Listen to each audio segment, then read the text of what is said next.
Repair Café Shrewsbury, an audio-described visit by Simon Martin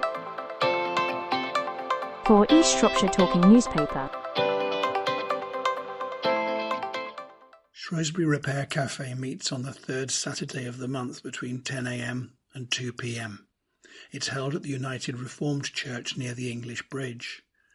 I'm standing outside on a day of blue sky and sunshine, a buddleia bush on my left beside me. There's level access from the other side of the building, but I'm taking the short flight of steps to St Nicholas Hall. There's a lady ahead of me, bringing a vacuum cleaner in a carrier bag. She has a small dog on a lead and is being greeted by one of the team. To my right is a room where people are waiting to have their items to repair checked in. I carry on past and into the hall where the Repair Café proper is underway. It's a large room, well lit with natural light from windows on both sides.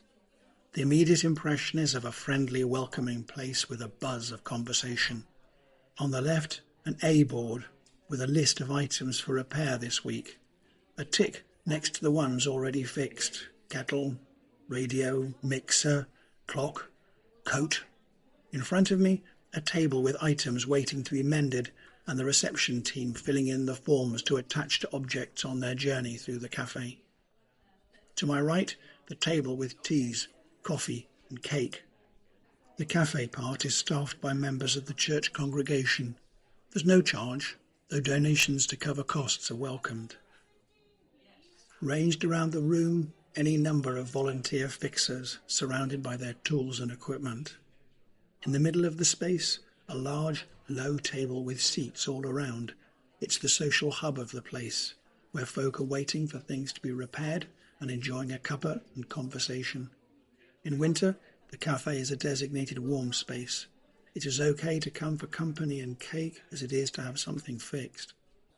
With the social table to my left, I make my way around the room anti-clockwise.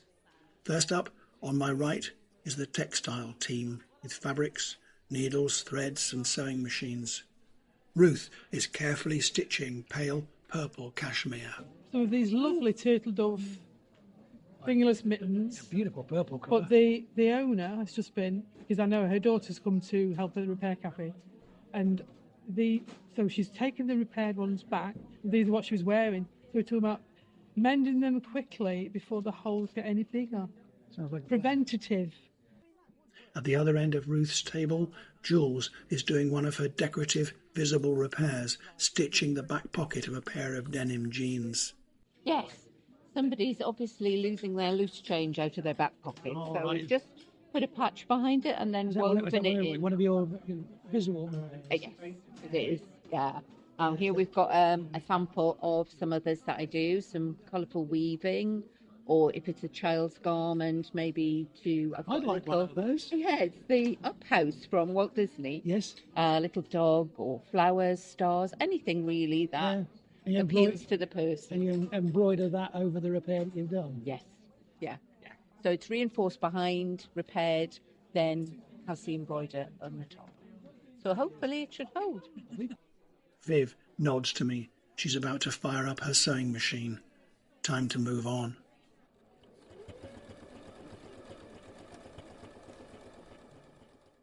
Continuing clockwise, the social coffee table still to my left is abuzz with conversation, and a couple of dogs are being spoiled rotten with plenty of attention. Pete's the horologist, with magnifiers, bright light and clock repairing tools. People bringing their items for repair are invited and very welcome to discuss and, where possible, help with their repairs.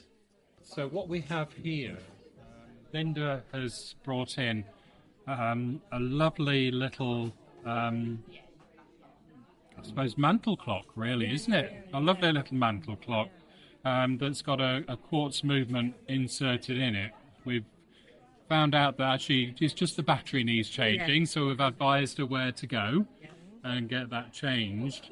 But also the little insert into the metal case has become loose. Okay. So I would recommend to you, Linda, you put just a little circle of double-sided tape. Yes. Because it's leaning back and you don't want it to be glued in because you have to be able to take it out as and when the batteries need changing. But just a little circle of double-sided tape should hold it. Yes. Next up, Marion has her jewellery equipment set up. Boxes of beads, findings, cords and necklace wire. What was it you wanted done with the bracelet? Oh, it was just wondering if you could make the rings a bit smaller, if you could do those as well. Oh, yeah. But it was getting that bit repaired really that was the main thing. Yeah. I mean, as I say, I haven't got any chain with me. If you wanted to either bring it back next time, and I'll bring some chain for you to look at with me. Would you? Yeah, but it isn't. We're not on next. Moving on again, past a table with a broken blue ceramic jug like a Grecian amphora. It's held on its side in a vise, a handle in 3 pieces. The first piece is carefully placed in position and being left for the adhesive to dry. Just beyond the amphora is Brian, working on an electrically operated picnic cool box. I've noticed him tinkering with this one for a while. Changing the switch on this cool box, which also heats. Yeah. So, watching you for ages, you've been taking it to pieces and cleaning everything up. Have you managed to get it back together again? well, I tried to. Yeah, it's going back together. But the switch I was hoping to use to replace it turns out to be not suitable. So I'm having to do a bit of lateral thinking. Okay. But I think it'll work in the end. After Brian and his lateral thinking, I'll let the next 3 fixers, Peter, Robert and Aaron, speak for themselves. Well, just trying to mend this iron. Okay. I've just got to it, so I'm getting a meter out to check that there's continuity. Yeah. The fuse is good, and there's power getting to the iron. Okay. Robert, you've got this sort of fiddly draw handle. Yeah, it's one of these where the metal is really very brittle, and it was obviously not in position, and so I carefully tried to sort of reposition it using 2 sets of pliers, and it's one of these sort of very brittle alloy jobbies. Arguably, if it snaps, it's a new handle. If I tried to do anything else with it, I'm afraid I might snap the whole thing, so I'm going to leave it and hope that it's good enough. I've got a door handle that I'm changing the spring inside because it had snapped, and I'm struggling to refit the idle spring clip there. Yeah. And judging by the colour of your fingers, it's all oily and greasy and stuff. Oh, it is. I'll not disturb Simon. He's working away, surrounded by wires, a multimeter, soldering iron, and his very serious-looking electronic equipment. He's deep inside an old radio, the kind powered by big, square batteries. And I've now completed a circuit of the room which still buzzes with activity and conversation. I'm back at the start, at the check-in desk, and Tracy, who keeps tabs on the repairs and is a spreadsheet wizard. Still so much stuff to be repaired, so I'm hoping we can get through it all today. Okay, I'll stop recording in a minute, start seeing if I can fix some stuff.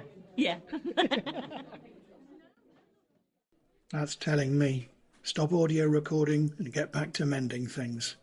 But before I go, there are repair cafes in towns and cities throughout the UK and in dozens of countries around the world. If you'd like to know more, please visit www.repaircafe.org. For the Shrewsbury Repair Café in particular, please search for us by name, online and on Facebook.